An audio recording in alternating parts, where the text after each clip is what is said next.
Simon, have you ever witnessed anything like that then in that second half? You know, a turnaround just like that with those kind of circumstances? Many times, you go through all sorts of emotions because of what football's capable of doing to you as an individual and as a team, as a football club. Look, ultimately, it's all about winning football matches, and we've done that today. But it's not going to paper over the cracks or anything, and I'll be fooled into thinking that we've played really well and won 3-1 and been comfortable, because first half we were really poor. Too many players were off it as a team. You could sense the anxiety amongst the players a little bit, the nervousness a little bit, that it affected them. Conditions were ideal, it's blowing a gale, but that was the same for Ipswich. They were the better team, and we were fortunate to be in 1-0 at half time.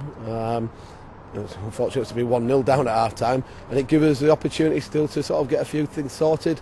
Said to the players, we can still win this game. Forget about even drawing it. We can get back into this game, and obviously the change really was a sending off. And once we got the equaliser, you could sense the shackles were released from the players, and they really grasped the opportunity to try and win the game. Yeah, you could say that in the first half. Andy Lonergan makes a great save for you, but then obviously a mistake for their goal. So. Yeah, look, we switched off. Two players were out against their two for the corner.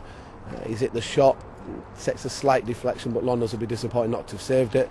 But obviously he made a couple of other good saves in between, and that's how football can be. The game really mirrored a little bit like Portman Road last year, where we dominated for probably the first half.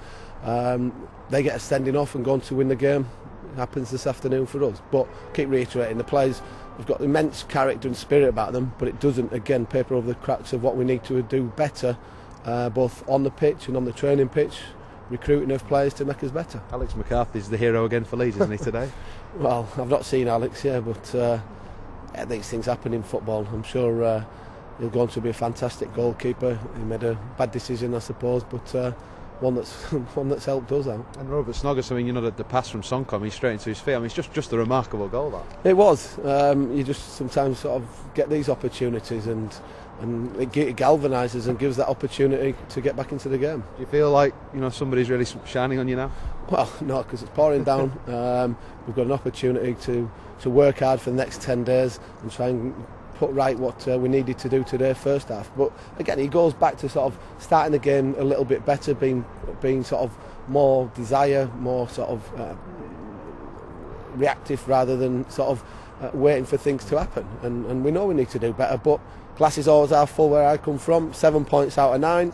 Played poorly, I suppose, or we can play better than we have done, but we've taken 7 points out of the last 3 games. You decided to stick with Danny Pugh. I mean, Aidan White's made played a lot of games for you this year. You know, what was you thinking there behind that? Yeah, look, we knew that Thomas would play out there with his height as well, and Aidan's played a lot of games, and we just maybe need to give him a bit of a breather every now and again, because he's still a young boy and his body's still developing. So we just felt that his opportunity just to give him a bit of breather. We decided to go with Mikel Forssell instead of Luciano, but Luciano came on and had the bit between his teeth and really got his goal, and those players that came on contributed. More speculation today, Simon. I know you want to see it all about, you know, players potentially leaving and things like that. I guess you just reiterate your stance from the week, won't you, about, you know, players, you know, particularly some of your top players leaving this club.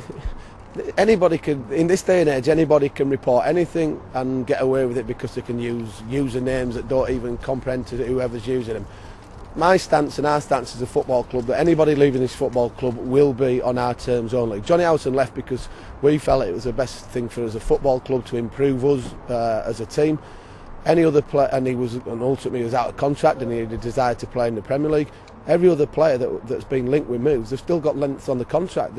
Apart from Aidan White, who's going to be under 24, then every other player's got at least 18 months on his contract. So there's nobody going to be leaving here unless it's an absolute ridiculous price, because we don't need to sell them. And likewise, obviously, in Cummings, you'll be working hard on getting some in for the Birmingham game. Yeah, definitely. We've got 10 days or so now to really sort of crack on the training pitch to make us better. But obviously we're looking to improve all as well with players as well coming in, and that's what we're trying to do. We're not just sitting and thinking, well, we've won today, we'll just go with the lads. No, that's not the case. We need to get 1 or 2 players out, but I need to get 1 or 2 players in.